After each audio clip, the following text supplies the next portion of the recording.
Say hi, Espo. Hi. Hi, Espo.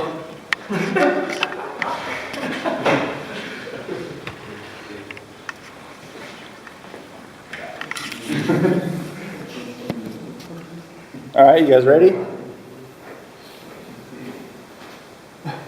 Take number 436. All right, guys, my name is James Ellis, and today we're going to talk about the benefits of going to college after active duty. This is an important topic for everybody here in this room because we are all part of a California National Guard unit that is ending a deployment overseas, right? And we're going to be undergoing a major transition during that redeployment. Redeployment is a term that generally refers to the assignment of troops or a unit to a new place or task, right? It's a term that's been used to describe units coming off of a deployment overseas, right? And in our case, it refers to, as National Guard members, coming off of active duty and returning back to Title 32 status, right? Part-time status. So that brings up the question of what's next. Who wants to deploy again? Silence, right? Some of you might, but I think most of you fall into the category of the other two options, which are go back to work or find a job if we don't have one lined up, or go to school, right? Why are we talking about this? Well, as an NCO, it's partly my responsibility to help and ensure that you guys are looking into your future, right? And preparing accordingly, right? It's time to start thinking about what's coming next. And I'm here to advocate the decision to return to school. And this is a picture of me carrying you into your future. Yeah. Why am I a credible source? Well, I've used 2 different GI Bills across 6 different schools between myself and transferring benefits to my wife over the last 8 years. So I have the experience to share with you guys, and that's what I'd like to do. So today we're going to talk about the upcoming transition, right, and how it's going to affect you. We're going to take a look at the benefits of using the GI Bill and going to college, and then we're going to briefly touch on the job market.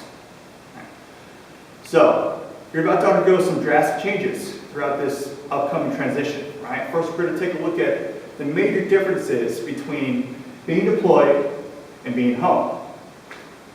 While we're deployed, we're under a very strict schedule and strict routine that helps keep us focused, and that's good, right? We also are kind of required to exercise and stay fit and stay healthy. We also have a healthy diet, or at least we're very restricted and consistent on what we eat here. We have good income while we're here and low expenses. We don't have to pay for gas and groceries and things like that. We also have a great support group here. We might not all like each other, but we all stand by each other and we know what we're going through, right? And lastly, there's no alcohol here. As opposed to when we get home, we might not be under a strict schedule. We might have a lot more time to lounge, and that could lead to laziness and a lack of motivation, right? Which means it might be harder for you to get up and go to the gym. You might not be exercising and staying as healthy as much. You're going to indulge. You're going to want to go to Taco Bell and In-N-Out and Chipotle because we haven't had it for the last year, right? Our diet's going to decrease, as well as our income for some of us, where our expenses are going to go back up. We have a support group back home, but it's not the same, right? Our family doesn't always understand what we went through as deployed service members, and it might be frustrating trying to assimilate back in with them or fit back in with that circle. And we're going to be exposed to alcohol, right? And all of those things I just mentioned around the red box are bad influences, or at least influences that, if we don't maintain, could lead to stress and anxiety and depression. And our goal is to ensure that you guys progress and not regress, right? As we change from being employed to being home. So that's not to say that there's not good things about being home. We get to go back and see our family, right? Which is fantastic. I know that I have a newborn baby with the fattest, chubbiest cheeks that I want to poke and squeeze so that he can throw up and poop all over me, right? I'm super excited. We're going to have a lot more freedom, do what we want, wear what we want, go where we want, right? And that's always nice. But more importantly, we're going to have this new classification of veteran status, or at least for those of you that are first-time deployers that haven't had this status before as National Guardsmen, right? What does it mean to be a veteran?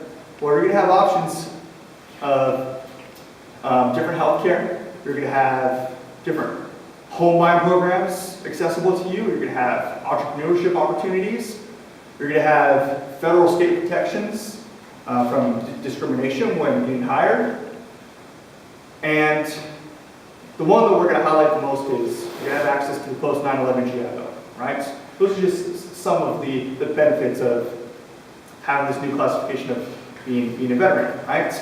The post 9/11 GI Bill, the VA distributed nearly $11 billion in college funds to 1 million service members in the year 2012, which was an increase from $3 billion.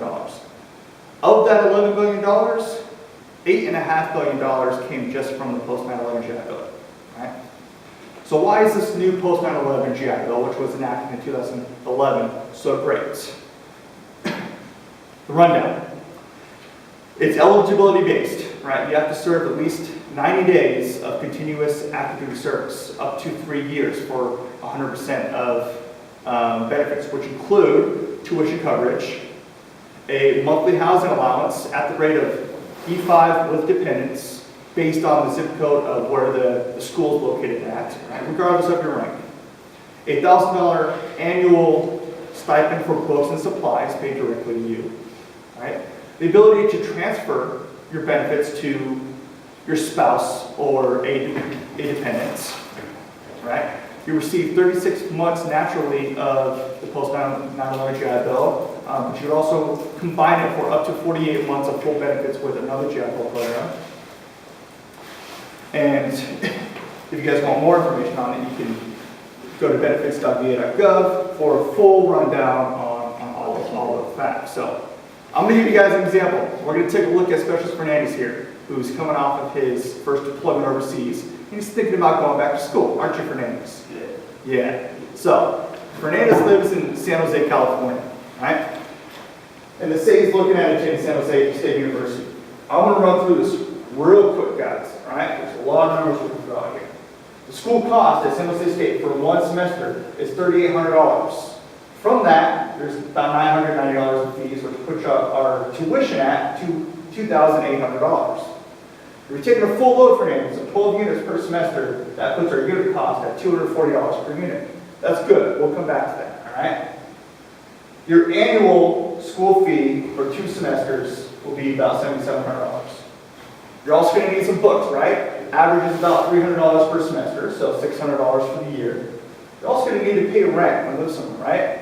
The average rent in San Jose is about $1,800 for just a studio. Let's say you're smart and find a 2-bedroom for $2,700 and split the rent with a roommate for $1,350 a month, $16,000 a year.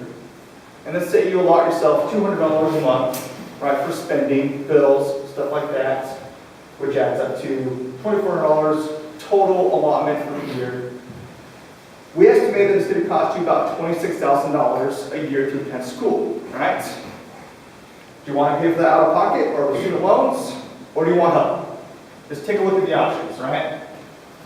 Your tuition, $5,700. That's without the fees for 2 semesters, right? $2,800 times 2.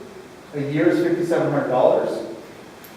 You're going to apply for federal tuition assistance, which covers up to $250 per credit, up to 16 credits per year. Right? That's going to cover $4,000 of your tuition, leaving $1,700 left.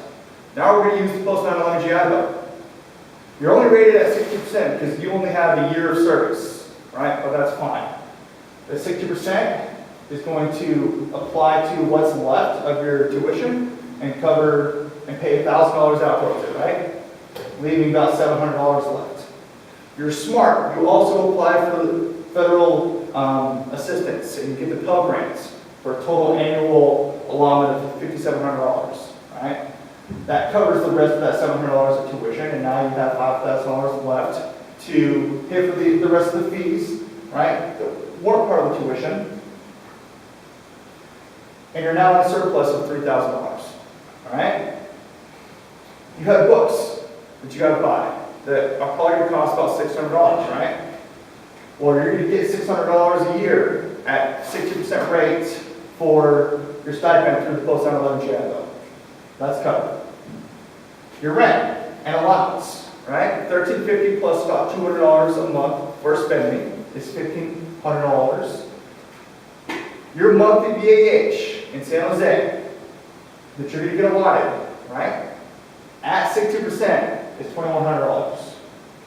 That gives you an extra $600 a month to spend, right? Or a total of $7,000 a year that's not going towards bills. Combine that with what was left over from the Pell Grant, you're making $10,000 a year. So would you rather spend $26,000 to go to school or $100,000 total across 4 years, or would you rather get paid $40,000 across your college lifetime and be happy for minutes, right? There are other benefits of going to college as a service member, right? We briefly ran over the financial benefits, but you guys can go to college without racking up student debt, and that's a good thing. Right now, the total student loan debt in the U.S. is $1.4 trillion. The average student that leaves school leaves with a student debt amount of $38,000, right?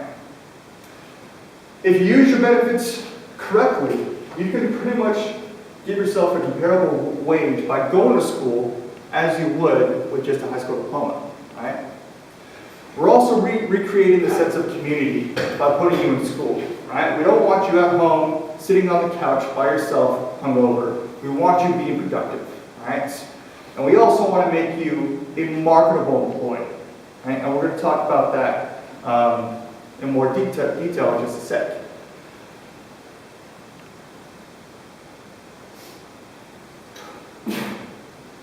Finally got a chance to catch my breath. All right. Take a look at the job market and why it's important to make you a marketable employee, right? Despite the positive results that many employers had experienced, 80% of organizations lack the Veterans Recruiting Program, right? What does that mean? That means the veterans are being grouped into their own demographic. That indicates that we need our own special recruitment practices, right? We're being looked at as a special group, that we're not just candidates, we require special accommodations and special attention. And that is a stigma that you're going to have to overcome when going into the job market, right? In addition to that, you're also competing with the populace. Over the next 5 years, the student veteran demographic will nearly double, right? And that was quoted back in 2013. As the wars have been winding down, the number of enrollments in college and veterans looking for jobs has increased tenfold, right? And those are guys that you have to compete with to get a job. In addition to the normal student populace, right now there are 11 million students enrolled in school. Right? Let's also talk about the income potential. On average, based on studies, you can make with a bachelor's degree about $1 million more in your lifetime than with a high school diploma. And that's almost double, right? Also, of all the available jobs in the U.S., about 84% of them fall into 3 categories. Less than high school diploma, jobs that require a high school diploma, and jobs that require a bachelor's degree. We're going to take a look at those in a little bit more detail right now. If you have less than a high school diploma, the median annual wage that you're going to make is $20,000. These are the states that offer the most jobs for those that just have less than a high school diploma amount of education, right? They're not making a whole lot. Those types of jobs normally fall in the retirement community category, leisure, hospitality, bartending, or natural resources and mining, right? If you have a high school diploma, across the entire U.S., the median annual wage is $35,000. That is $19 per hour full-time rates, right? Do you guys think you can go home and get a job right away making $19 an hour? Maybe, right? But it sounds kind of high. These are the states that offer the most jobs and job opportunities for those with just a high school diploma, right? Is California on this list? No. The lowest have a bachelor's degree. Look how much the wage income jumped up from those with a high school diploma to those with a bachelor's degree. Nearly $70,000 median annual wage if you have a bachelor's degree, and it's also the only category that includes California as one of the top states that has job opportunities at that education level, right? There's 5 other education levels not listed on here that included just an associate's degree, a certificate, starting college and not finishing, master's and doctorates. California wasn't on any of those lists either. What does that mean? If you want a job in California, your best chance at getting one is going to be with a bachelor's degree, right? So, I know we went through a lot. Let's wrap up. During this transition, we want to make sure that you guys are being productive, right? We want to force you guys to look at your education and be smart about it so that you can enter into the job market and beat the competition and be very successful, right? We want you to be this guy and not end up like the other guy. And that's it. Thank you for allowing me to present to you. I'm going to stick around after the recording to answer any more questions and further detail. So, thank you. Ellis for president.